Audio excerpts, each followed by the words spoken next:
I'm just to sort of like give you a bit of a brief update of myself, who I am and what I do. And I'm a statistician by training, as you can see, and I've been doing sort of like I've been working as a statistician from day one pretty much, and I have been mainly initially been doing a lot of epidemiology work in my earlier life, and then now sort of like more of a clinical trial person. So I've done a lot more primary care clinical trials, and I have been sort of like having this funding panel experience. So I've been sort of like doing, I was on the RfPB panel for quite a few years. And then after that, then I got contacted by Ben to ask me if I would be interested in to sit on the social care panel, which I thought it would be this is really a nice opportunity, because it's something that I don't know much of, and it was a very, very good learning experience for me as well. And then I also sit on some other sort of like this an island panel, which have a very different experience, just to get myself exposed to see how, you know, what the funding application process, everything like in somewhere else outside the UK. And I've sit on the HTA efficient study design, and also provided some methodology review for some of the grant applications for the NIHR, so, and the MRC. So sort of like having a bit of my, sort of like giving you a bit more sort of like what I usually do when I sit on these panels. I mean, they're all sort of like different, and they have their own different remit as well. So this is something that I always have to bear in mind when I'm sitting as a panel member. I'm not thinking myself, you know, just doing exactly the same thing for all panels, for all applications, funding streams. So when it comes to assessing an application, what I usually do, you know, I think some of you might have experience in a funding panel, and you know that you would probably get allocated to, you know, all the applications apart from the one that you have any conflict of interest. But there are some specific ones that you would get assigned as you're the main assessor, and also that you would probably have to do a bit more detailed examinations of the whole application. And then there are other which I would probably become either the second assessor, which I would probably doing something similar, but I would be sort of like less detailed as what I would do as a main assessor. And then there's also other general reviews, which I tend to spend more time on the methodology side of things. So because I would probably rely on other you know, the other colleagues in the panel member would do sort of like a more detailed assessment. But it is also our job that we have to read all the application as much as possible, but, you know, time sometimes is limited. So, but I think that, you know, having everyone who is doing that, being a main assessor, and so far with my experience is, you know, we do actually do a very, very thorough job of it, and we do actually make a very good summary. And, you know, and I would say that, you know, from my experience as a panel member, you know, it has been pretty good that the way that how, you know, the way that how the panel have assessed the application, to make sure that, you know, they were all sort of being judged and they're all being reviewed all in like fairly. So I mean, this is just to show you sort of like what I would do, you know, when I look at a grant application. Okay. You know, this is sort of like my little sort of like process when I review an application. As Ben said, you know, the first thing I would probably do, I looked at the plain English summary, because, you know, who am I? I'm just a statistician. So I would probably very much relying on the plain English summary to give me a bit more of a context of what this study is going to be, what is it that I'm going to be looking at, you know, etc. So it is very important, because I think that you have to bear in mind that when you're writing a grant application, there's probably, you know, there's so many people in the panel, and there are just one or two people who are your who is an expert in your area. So the plain English summary is actually really important to make sure that how you can actually make the whole entire panel, you know, very much on board, you know, on the same page what they're actually looking at. And then the second thing I would probably look at is whether there's application has been submitted to elsewhere before, and what were the comments coming from the previous submission, and what the changes have been made or not, and and how's that going to be affecting what I'm going to be reading. So that's something which I think is quite important for me to see. So it's not something that I would bear in mind that it's not something I would expect it to say that, oh, okay, this has been submitted and rejected, so I shouldn't be taking more time to look at it. Actually, it's the other way around. When you're resubmitting an application, from my point of view, I would be saying that the trial team probably think this is a very important research question that needs to be answered, and this is why there's a persistency that you want to submit this application again, and to so that you want to make this happen, and this is how I would actually view the application. And then this next thing is looking at the research question and the rationale, and why we do it, why you would want to have that. But most importantly, outside reviewing the application, not just like reading application, I would try to find evidence, like the current evidence that you would have, that you would say. And then I will actually look outside, from probably I'll do a bit of a Google search and see whether there's any guidelines, any studies or anything's been published or anything's been said. And this is mainly from me not being an expert in this area. So I probably have to do a bit more work on it myself, just to make sure that I know, what's out there and what's been done. So it's actually, would be really helpful if your application have already addressed that. And this is something that I would very much be sort of like looking into.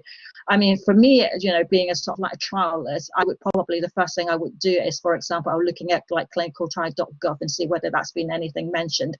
And if that's actually already have something that's ongoing, but it's not mentioned in the application, then I would probably think, have this applications have been doing enough search, to see what the current up-to-date evidence are, and why is it that's not been mentioned. So this is something that would probably, if this is something that I would probably would have a question on, rather, and to see whether there's any especially where there's any funded studies. I would probably also look into the NIHR portfolio and see whether there's anything there, and any of the similar intervention is being conducted, etc.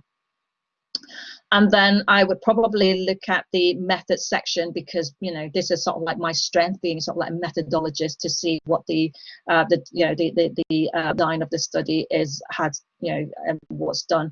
But I'll slightly talk a bit more of that later on. And then I also looked at the projects and the timeline, and the budget, to see whether they match and whether they're actually going to be deliverable, and whether they're going to be it's possible that everything can be done within that timeline, etc. So when it's stage 2 and application, we'll probably look at what's been done at stage 1, what's changes from stage 1. I have to say the quality of the social care application has been pretty good, very high quality, and they do actually put in a lot of details of what they've changed and how they changed it, which I think this is one thing which particularly I see very much of in the social care calls than other ones that I've seen. But I think this is generally a good thing, for I guess maybe probably, I don't know, but social care people probably write well as well, I guess. And then I would probably also summarizing the summary from the reviewers' comments, and then to review the methods sections again. And this time I probably have looked into doing a bit more scrutiny about the budget and the Gantt chart more, because we probably not usually have those information at stage 1, and this is something that I would probably want to sort of like have a bit more scrutiny on that. And then we'll probably give a sort of like a feedback to the panel, and then the panel will probably will have raised other questions as well. But one thing that I would always appreciate is the different types of panel members that we have, with their different expertise and backgrounds, and it does actually help me as a methodologist, to when I'm reviewing an application and see whether this is an application, how much is it that I have missed or completely or not. So this is actually a very good experience, definitely, for me, that we all learn from each other. So what makes a good application? My personal view is that, you know, when I read an application, I always sort of like wearing different hats and think, you know, what am I, you know, when I'm reading this. Sometimes I think of myself as a participant, you know, and when I'm reading, what is it that's going to benefit me? And then sometimes I read it as a researcher, you know, what is that I'm going to ask myself, you know, what is it? And then, you know, and then there's real me to think that, yeah, to see that I'm a methodology and statisticians. So that's probably, you know, what I'm going to be sort of like scrutinizing more of, is the methodology side of things. We're also thinking about, is that what the funders want, or whether what the stakeholders, you know, want to see. But I mean, in social care, which is very specific, I would say, is also about, you know, some of the intervention where the staff would be able to deliver, you know, in that level of setting, etc. I think specifically, say, for example, in a care home setting, and intervention is very, very important in the applications, that if you can actually explain very well what your, you know, your intervention is. And I think sometimes it's so complex that people tend to sort of like, you know, they know so well, and they probably assume that people know it as well. And this is most of the time that when we do, when we're reviewing an application, when I review our application, is, you know, when I've read through the whole thing and I'm not quite even sure what the intervention is, and that's where, you know, sometimes you get mapped down on. And then how you're going to be implementing this, you know, in your research setting, to how you would be able to avoid any of the biases that might come through, you know, while you're running the studies. And then how you're going to measure it, you know, what is it that, how to measure that you think that your intervention is going to work, and then how, you know, you think you're going to be rolling it out. So this is more sort of like when you're doing interventional studies. But if you're doing other type of studies, it will pretty much sort of like similar to that time, to that line, but you might not have the intervention element in it. But you do also ask yourself, is that if you're doing an observational study, say, for example, then, you know, who would benefit from it, and what would be the sort of like the big, you know, the big picture of this research question. And I think something like that is actually worth also thinking.